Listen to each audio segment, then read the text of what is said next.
श्री क्षेत्र ज्योतिबा डोंगरावर आज ज्योतिबाचा चौथा खेटा मोठ्या भक्तिमय वातावरणात संपन्न झाला.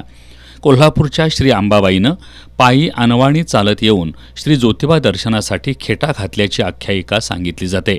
हीच परंपरा चालू ठेवत कोल्हापूरचे भाविक ज्योतिबाच्या दर्शनासाठी अनवाणी पायी चालत रविवारचे खेटे घालतात. कोल्हापूर शहराबरोबरच आता महाराष्ट्र आणि कर्नाटक राज्यातील भाविकही मोठ्या श्रद्धेनं खेटे यात्रेत सहभागी होत आहेत. आज रविवारी चौथा खेटा मोठ्या भक्तिमय वातावरणात संपन्न झाला. यावेळी लाखो भाविक ज्योतिबा डोंगरावर दाखल झाले होते.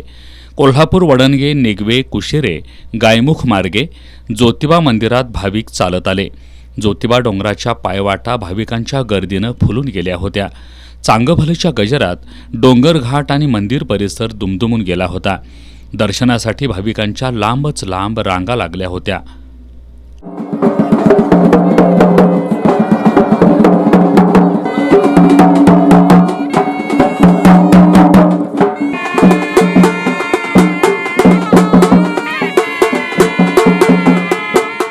आज चौथ्या खेट्यानिमित्त श्री ज्योतिबाची सरदारी रूपातील अलंकारिक खडी पूजा बांधण्यात आली होती. चौथ्या खेट्यानिमित्त ज्योतिबा डोंगर परिसरात ज्योतिबा मनसे शाखा, यशवंत आयुर्वेदिक हॉस्पिटल आणि यशस्वी फाउंडेशन कोडोली यांच्या संयुक्त विद्यमानं डोंगरावर येणाऱ्या भाविकांसाठी मोफत सर्व रोग निदान शिबिर आयोजित करण्यात आलं.